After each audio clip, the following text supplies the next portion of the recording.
Meydança yox idi görəşən. Belə meydançada futbol oynamaq mən bilmirəm necə icazə verilə bilər ümumiyyətcə. Buna nə qurban lazımdır, nə başqası lazımdır. Bu meydançanı görməyə və burada futbol oynamağa. Belə olmaz da.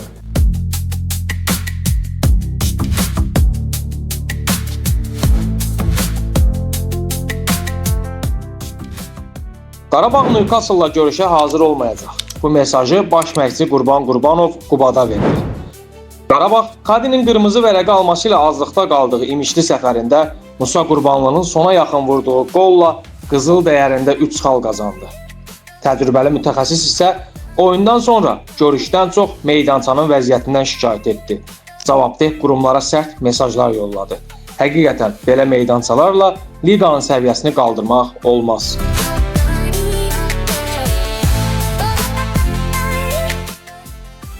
Zirə gözlənilən qələbəni qazanmaqla ilk üçlükdə özünə yer tapdı. David Volkovun qayıtması qartalların əl-qolunu bir xeyli açıb. Uzunmüddətli zədədən qayıdan Gürcüstanlı legioner ardıcıl 3-cü oyunda da fərqləndi. Karvan Yevlax isə məğlubiyyətləri sıralamağa davam edir. Aran təmsilçisi sonuncu dəfə qələbəyə ötən ilin avqust ayında sevinib. Klub üçün 1-ci liqa çox yaxında kimi görünür.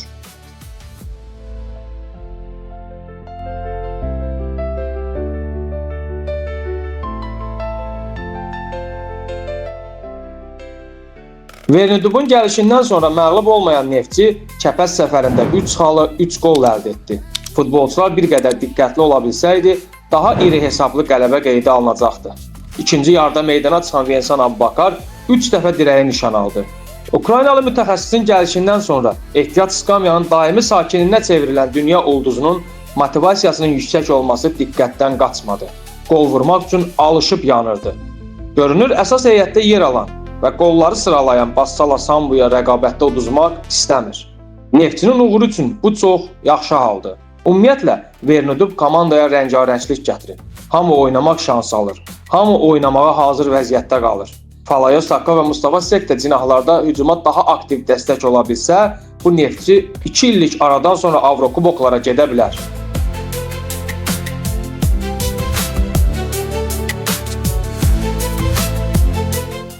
Turun sürpriz nəticəsi Mərdəkanda qeydə alındı. Yaxşı mövsüm keçirən Sumqayıt yaxşı günlərini yaşamayan Araz Naxçıvanı uduzdu. Demchenko Azərbaycanda ilk qələbəsinə sevindi. Muxtar Respublika təmsilçisinin qələbəsi Avrokuboklar uğrunda mübarizəni bir qədər də qızışdırmış oldu. 3-cü yer uğrunda 5 komanda arasında mübarizə davam edir.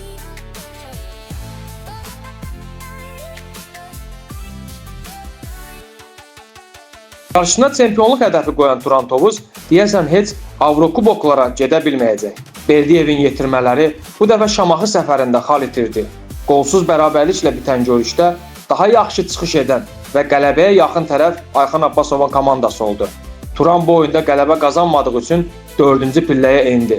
Liderlə 15 xallıq fərqin yaranması çempionluq şanslarının bitməsi sayıla bilər. Amma Türkmenistanlı mütəxəssisin oynatdığı futbolla sonda ilk dörtlükdə qalmaq belə asan olmayacaq. Olabe, Rəhim Sadıqov, Ayxan Hüseynov, Serrano, Ozovic kimi hücumda olmağı, topla oynamağı sevən oyuncular varkən müdafiədə qapanmaq, uzun ötürmələrə bel bağlamaq uğur gətirə bilməz.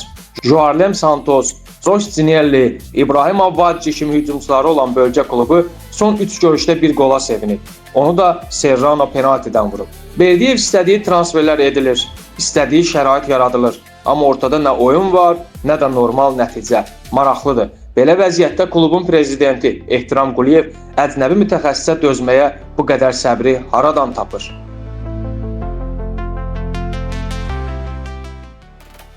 Lider Sabah Qəbələ səfərində çox çətin anlar yaşadı. İlk hissəsi qolsuz bitən görüşdə hesabı ikinci yarı qonaqlar açdı. Əsas hadisələr isə görüşün sonlarında yaşandı. Meydan sahibləri 87-ci dəqiqədə bərabərlik qolunu vurdu. Amma baş hakim Rauf Cabbarov qolu qeydə almadı. Hər kəsin topun Sabahın oyuncusunun əlinə dəydiyini aydın şəkildə gördüyü halda referi fərqli qərar verdi. Niyəsə topun Qəbələnin oyuncusunun əlinə dəydiyini düşünüb qolu qeydə almadı. Məncə Sabah 3 xala görə Rauf Cabbarova minnətdar ola bilər. Amma tələbələrin buna ehtiyacı yoxdur. Valdas Dambrauskas komandası oynadığı oyunla əksəriyyətin rəğbətini qazana bilib. Amma hakimlərin bu cür qərarları yaxşı işləri də kölgə altına salmış olur. Qəbələ isə 2026-cı ilə fırtına kimi başlayır və davam edir.